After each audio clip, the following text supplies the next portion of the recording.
Halo semuanya, terima kasih udah datang ke channel aku di channel Mendeley Li-Fi. Pada hari ini aku mau bahas tentang Q&A dari konten sebelumnya, yaitu review kuliah semester 1 di Sastra Inggris UT. Jadi ada beberapa komentar dari teman-teman yang nanya-nanya nih ke aku. Terus ada juga yang di fitur Instagram Story, di Instagram aku dengan username yang sama, tulisannya MEDALIFY. Teman-teman bisa cek, karena aku lebih fast respon di sana. Teman-teman bisa DM aku kapan aja. Nanti kalau aku punya waktu, aku bakal balas pesan kalian. Untuk saat ini, ayo kita bahas pertanyaan-pertanyaan teman-teman dari komentar YouTube di konten sebelumnya dan juga yang ada di Instagram. Oke, ini aku sambil baca ya pertanyaannya. Itu pertanyaan dari Kak Liani Rama Pertiwi. Kasih tips dong Kak buat semester 1 biar jangan sampai ngulang. Kenalin, aku Liani Salsing UT Jogja, tahun ini Kak 2025 genap. Terima kasih videonya Kak, sama-sama.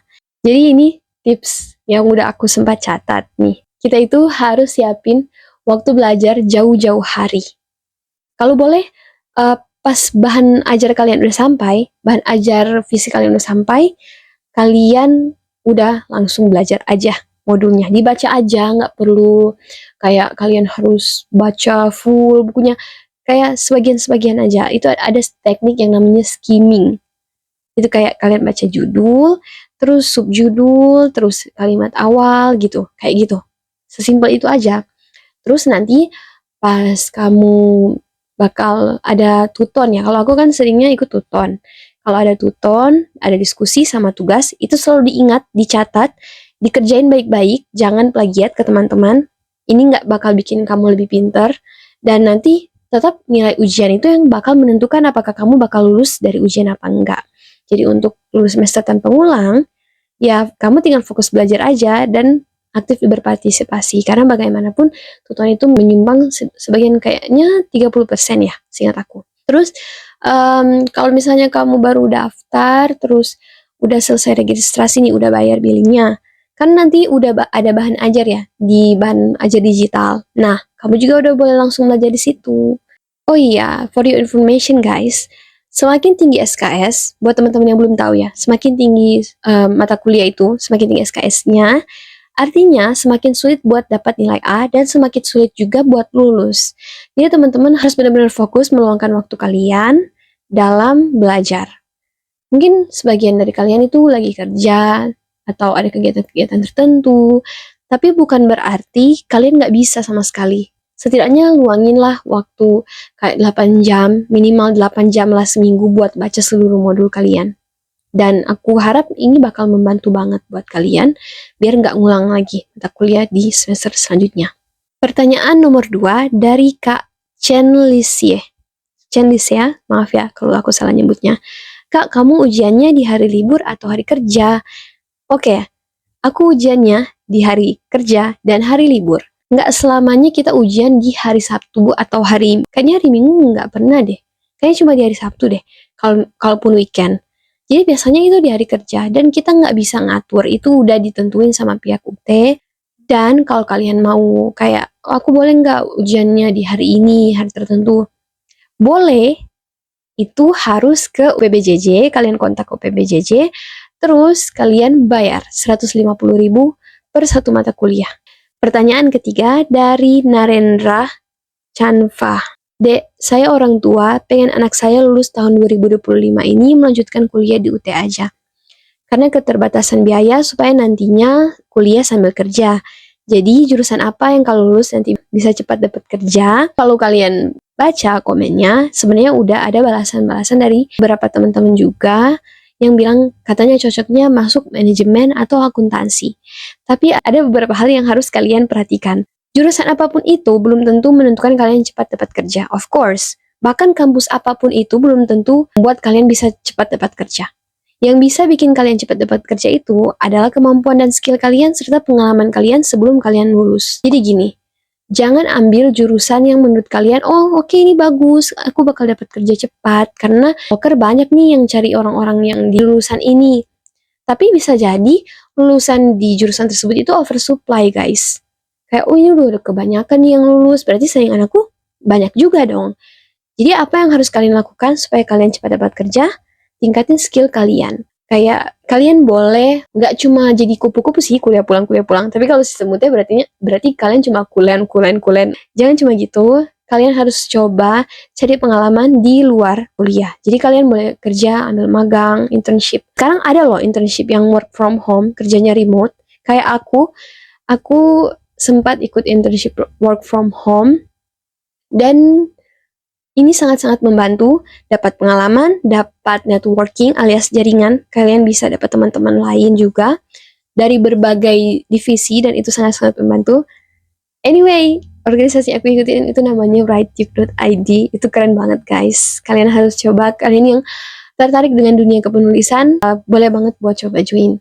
Mungkin ada di batch selanjutnya. Kembali lagi ya, yang menentukan bahwa kalian bisa dapat kerja atau enggak bukan cuma dari jurusan yang kalian pilih, tapi dari kemampuan kalian. Jadi tingkatin skill kalian.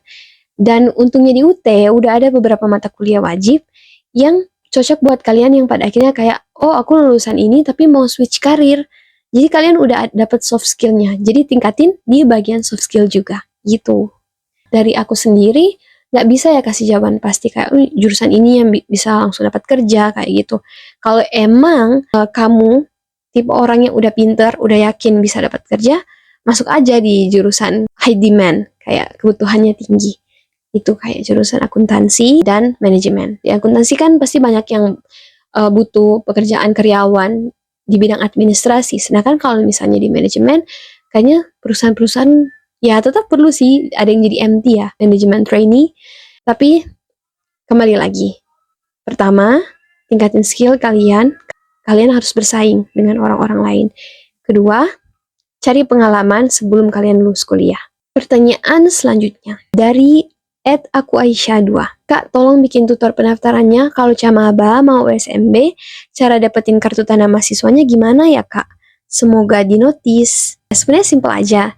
Kan selesai kalian daftar dan udah masuk di website MyUT, kalian bisa ke profile, terus ke EKTM, terus kalian bisa print deh EKTM-nya.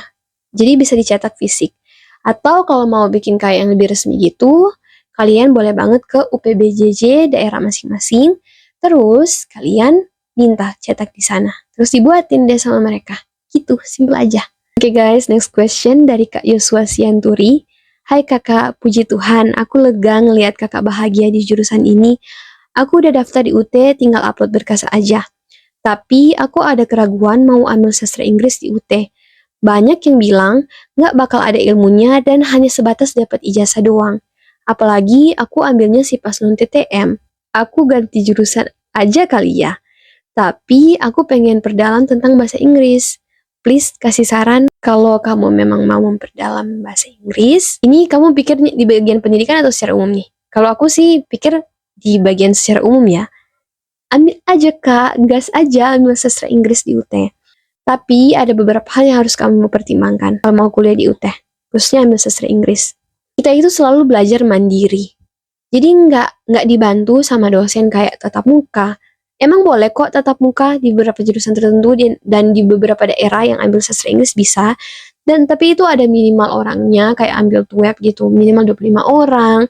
Jadi belum tentu kamu bisa buat kuliah tatap muka atau tugas webinar.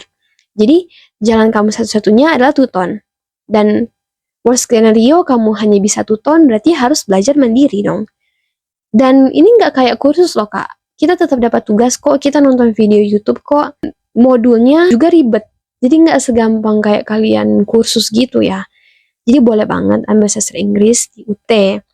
Sama, udah aku jelasin sebelumnya, di kurikulum terbaru ini, kalau nggak salah ya, sastra Inggris itu udah sastra Inggris secara umum. Jadi udah nggak bidang minat penerjemahan aja.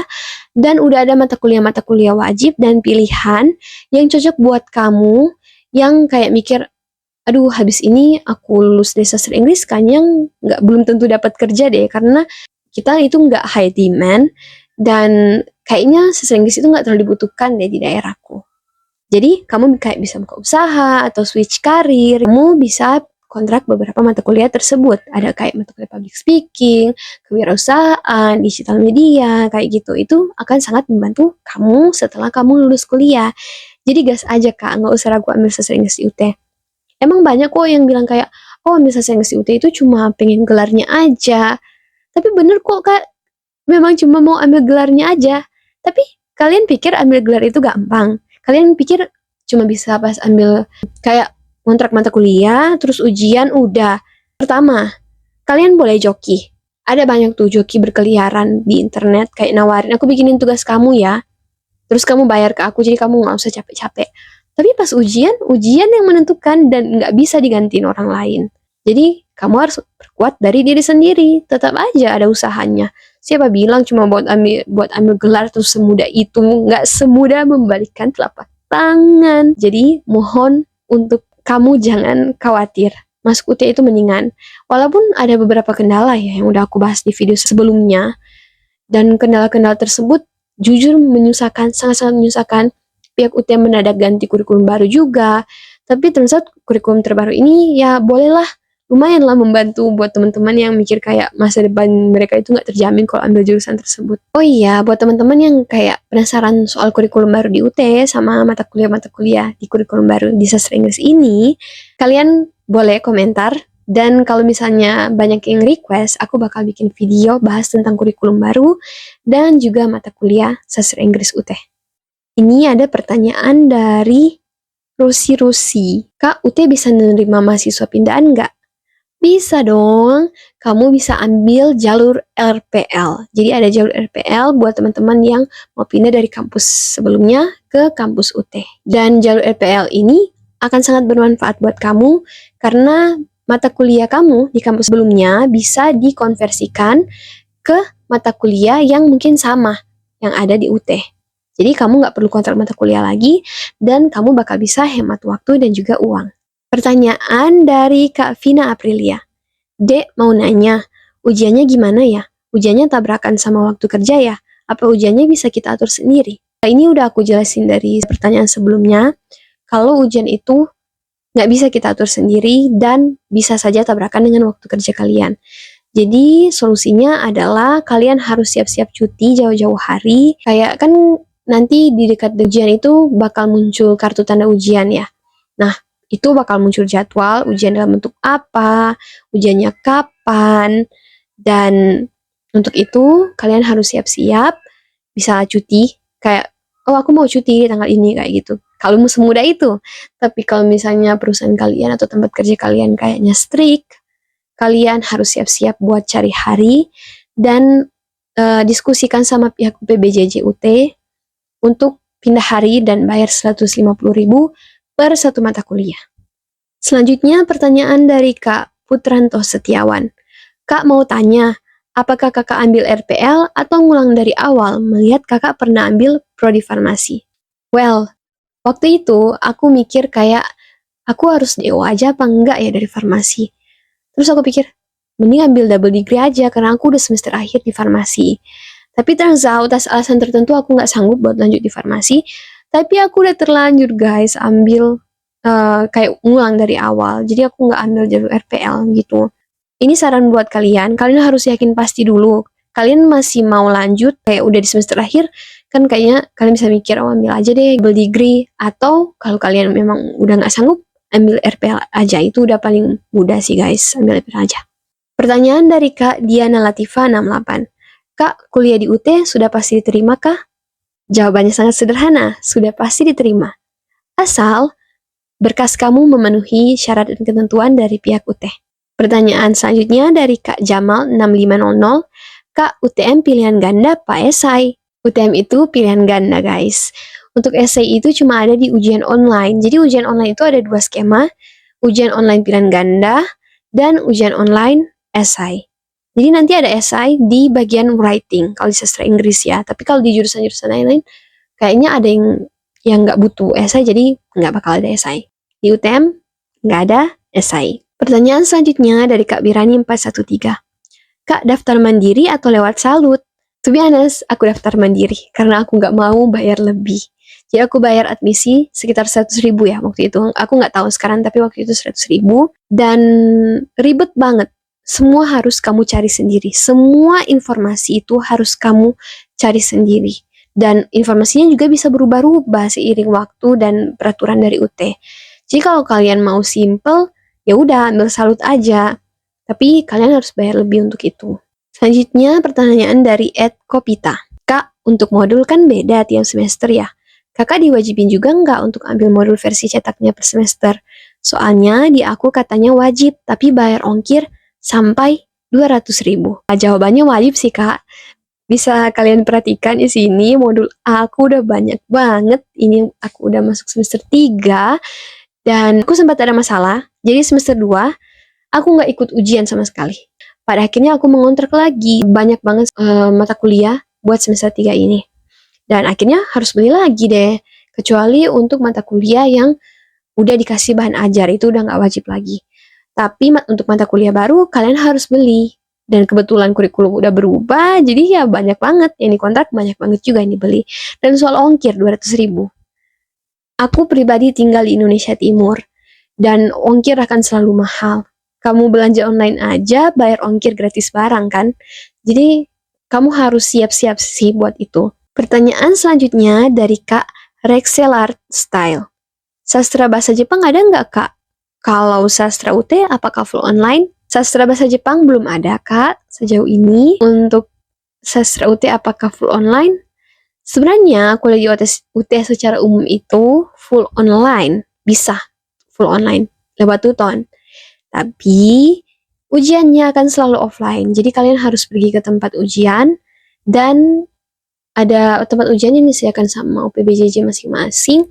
Terus kalian bakal ujian kayak ujian online itu berarti kalian pakai komputer, dan UTM itu ujian tatap muka, jadi kalian jawab kayak lembar jawaban ujian gitu. Untuk penjelasan lebih lengkap, kakak bisa cek ada balasan komentar dari Kak Edwinanufi. Wow, penjelasannya itu udah lumayan lengkap. Jadi bisa membantu banget buat kamu. Dan ini informatif banget loh, aku juga baru cek. Terima kasih Kak Wina Nufi yang udah bantu aku buat jawab pertanyaan ini. Nah, selanjutnya ini ada pertanyaan dari Instagram story aku. Kak, UT Sipas non TTM tuh kelas Zoom yang juga nggak ada ya? Kelas Zoom itu kayaknya Microsoft Teams ya? Yang di web, tugas webinar. Itu bisa, jadi kalian boleh daftar web atas permintaan kalian sendiri, dan otomatis langsung berpindah dari Tuton ke web. Itu bisa banget. Tapi setauku web itu selalu ada minimal pendaftarnya. Jadi minimal kayak, oh kalian butuh 25 pendaftar di daerah kalian yang bisa ikut web atau tutorial tatap muka baru bisa. Kalau enggak ya harus Tuton gitu. Pertanyaan terakhir dari Kak Nadila Nindya. Spill cara belajar efektif ala kakak dong. Well, ini udah aku jelasin dari pertanyaan pertama. So far, paling efektif menurutku adalah belajar jauh-jauh hari. Sejak bahan ajar aku udah sampai, langsung aku review semua modulnya. Dan pas sementara Tuton, aku ngerjain diskusi, tugas, sama ada kuis yang dibawa itu. Mungkin menurut kalian, oh itu nggak akan menentukan nilai, tapi bisa jadi kuis yang muncul itu akan muncul di ujian. Jadi kalian harus prepare, dan nggak selalu kayak kalian mikir. Mungkin teman-teman yang udah kuliah sekarang pada tahu ya, yang udah sempat ikut ujian di UT pada tahu, oh katanya kalau ujian yang dipelajari di modul sama yang soal yang keluar di ujian itu nggak sama. Gini guys, modul itu cuma materi secara umum, dan mungkin memang ada beberapa yang belum up to date, jadi kalian harus mandiri. Ya, of course, UT belajar mandiri. Itu kekurangannya ya guys. Belajar dari source lainnya, bisa nonton YouTube, cek internet, cari sumber yang reliable kayak dari jurnal gitu, atau website terpercaya, atau beli buku yang selain modul UT. Itu akan sangat membantu kalian buat nanti kalau misalnya pas ujian nggak kaget lagi. Oh, kok masa sih ujiannya nggak sama materinya sama yang ada di modul? Ya mungkin kalian aja yang nggak lihat secara umum. Tapi aku sebenarnya ngerasa ini hal yang nyebelin juga sih guys. Tapi udah, yang paling efektif itu belajar jauh-jauh hari, dan spend waktu belajar kalian itu minimal 8 jam per minggu untuk baca semua modul. Itu aja sih dari aku. Jadi sekian jawaban dari pertanyaan kalian. Terima kasih ya teman-teman udah mau bertanya dan mempercayai aku untuk membantu kalian menemukan informasi. Aku harus ingetin ke kalian, jawaban-jawaban aku ini berdasarkan pengalaman, informasi dari UT, dan juga informasi yang aku tanya dan bagikan dengan teman-temanku yang juga kuliah di UT. Kalau misalnya teman-teman masih mau bantu, boleh banget kok DM ke Instagram aku di Mida Li-Fi, atau komen di YouTube ke aku, dan aku akan usaha banget buat bikin konten yang bermanfaat buat kalian. Terima kasih sudah menonton video ini. Sampai jumpa di video selanjutnya. Bye-bye.